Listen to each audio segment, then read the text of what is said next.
जैसा कि यूपीएसआई को लेकर के बहुत ज़्यादा माहौल बना हुआ है कि यूपीएसआई की वैकेंसी आने वाली है। बहुत से बंदों के मेरे पास मैसेज आते हैं पर्सनली। बाय द वे मैं चैनल से थोड़ा सा काफ़ी टाइम से अलग था, तो काम नहीं कर पा रहा था कुछ चीज़ों को लेकर। तो अब कोशिश करेंगे सारी चीज़ें बेटर चलें, सब कुछ अच्छा हो, देखते हैं।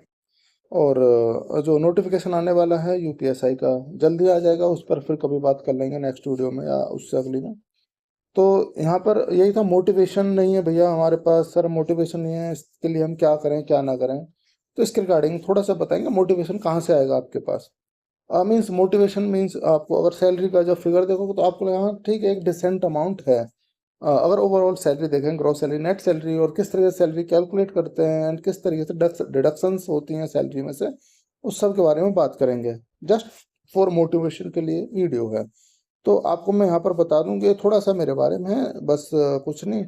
आप थोड़ा देख लीजिएगा, जो सीजीएल से मेरा सिलेक्शन हो चुका था एंड काफ़ी कुछ है इसमें, देख लीजिएगा अपने हिसाब से। अब हम सीधा वीडियो पर चलते हैं, बात करते हैं।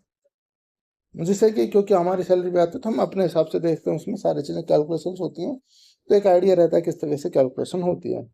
तो यहाँ पर बात करें कि जब जो सैलरी होती है, सैलरी की कैलकुलेशन कैसे होती है कि एक फर्स्ट ऑफ ऑल बेसिक पे होगा आपका, जैसा कि यूपीएससी का बेसिक पे क्या है, बेसिक पे आपका 35,400 है, और उसका जो लेवल है 6 है, एंड ग्रेड पे 4200 में आता है ये।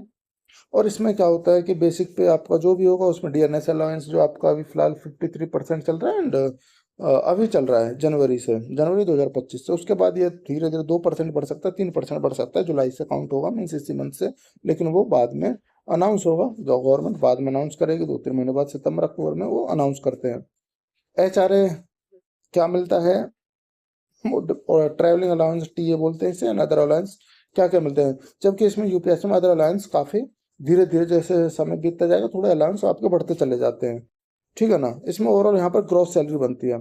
एंड उसके बाद यहाँ पे आता है रिडक्शंस, जो आपके क्या क्या डिडक्शंस होते हैं, मीन्स डिडक्शंस होते हैं।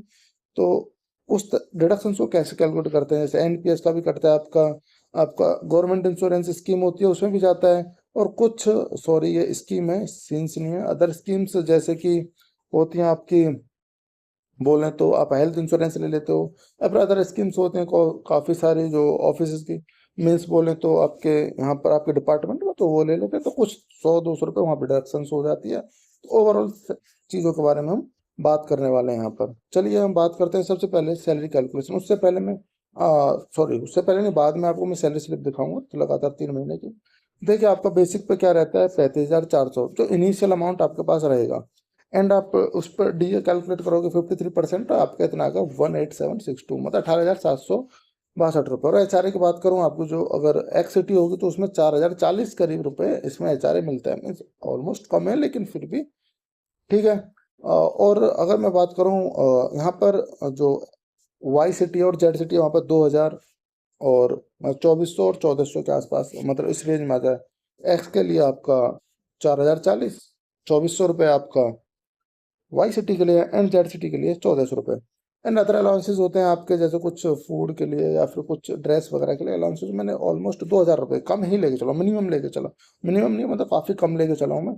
और ऑलमोस्ट अभी ग्रोस सैलरी यहाँ पर 60,162 रुपये बनती है, ठीक है ना। एक्चुअल में ग्रोस सैलरी आपकी इतनी बनी, जब एनपीएस वगैरह गवर्नमेंट आपको कॉन्ट्रीब्यूशन देती है तो सैलरी आपकी काफ़ी आगे चली जाती है। और उसके बारे में थोड़ा सा भी बात करते हैं। जस्ट सी डिडक्शंस क्या क्या होते हैं, जैसे एनपीएस आपका रहेगा, तो एनपीएस क्या रहता है आपका, एनपीएस रहता है आपका 10% रहता है किसका, डीए एंड बेसिक का। इन दोनों को जब जोड़ दें, डीए मतलब बेसिक पे, और इसको अगर हम जोड़ें, पहले मैं हटा देता हूँ, एक सेकंड।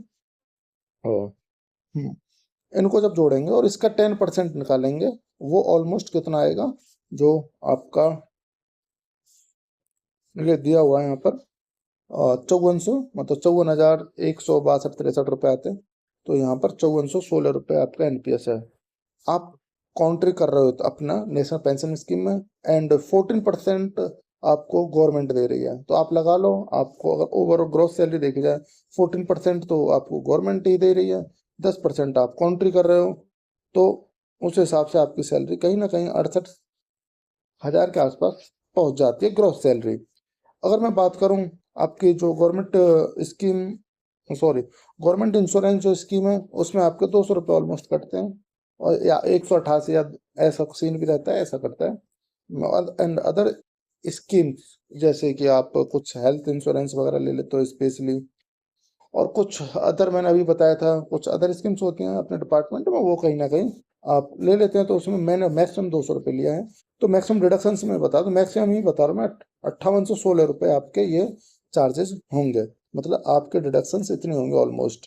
एंड अगर मैं बात करूँ ओवरऑल आपकी सैलरी क्या बनेगी, सॉरी, पहले इस पर बात करें। ओवरऑल सैलरी आपकी बढ़ेगी, नेट सैलरी बनेगी आपकी, ग्रॉस सैलरी जो आपकी 60,000 रुपये आई थी ये, उसमें से डिडक्शंस माइनस कर देंगे तो आपके 54,346 रुपये बनेगी। ये फॉर एक्स सिटी है। और वाई सिटी के लिए और जेड सिटी के लिए बात करें तो 2,000 रुपये से 1,500 रुपये माइनस कर दो, ठीक है ना।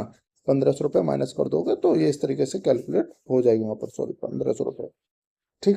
एंड ये आपका मोटिवेशन होना चाहिए, हाँ एक डिसेंट अमाउंट आप उठा रहे होंगे, और कहीं ना कहीं एक दरोगा की पोस्ट एक अच्छी पोस्ट है, उसका तो कोई तोड़ ही नहीं है, जवाब ही नहीं है, सच बताएं तो।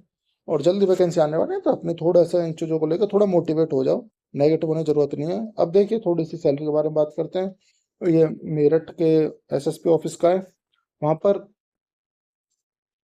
शायद आपको सही से विजिबल ना हो, तो मैं आपको मोटा मोटा यहाँ से बता ही देता हूँ। ये 2023 बैच का है, ठीक है ना। और इनका जो बेसिक है वो एक इंक्रीमेंट लग चुका है 36,500, ठीक। एंड 1100 रुपये करीब, हाँ 1100 रुपये का इनका इंक्रीमेंट लगा है। और यहाँ पर आपके वो ग्रोथ सैलरी इनकी 60,000 बन रही है मेरठ के अंदर, क्योंकि एक इनका इंक्रीमेंट लग चुका है इसलिए इनकी 60,000 बन रही है। अदरवाइज इंक्रीमेंट ये किस में, वाई सिटी में बन रही है, वाई या जेड सिटी बोल सकते हैं। एक्चुअली मुझे यहाँ यहाँ की मेरठ की जानकारी कौन सी सिटी में आता है, मीन्स एक्स एक्स में तो नहीं आता, लेकिन वाई या जेड में आता होगा आई थिंक, या फिर वाई में। तो इस इनको जो मैक्सिमम जो अकाउंट में इनका क्या कितना अमाउंट क्रेडिट हो रहा है, ये हो रहा है 54,394 रुपये। ये कौन सा है, अप्रैल, मई एंड जून, ये 3 मंथ का मीन्स स्प्लिट है आपका, आप अपने आप से देख सकते हैं। और मैं इसको आपको टेलीग्राम चैनल पर शेयर कर दूंगा, आप वहाँ से जाकर भी इसको एक जूम करके देख सकते हैं सही से, ठीक है ना। धन्यवाद, फिर कभी मीन्स नेक्स्ट वीडियो में मिलते हैं। और अपना मोटिवेशन बनाए रहिए एंड तैयारी करते रहिए, थोड़ा सा जो फेलियर सक्सेस चलता रहता है, कोई बड़ी बात नहीं है। और बस लगे रहिए, धीरे धीरे मंजिल तो मिल जाएगी आराम से, कोई दिक्कत नहीं। चलिए, thank you, bye, take care.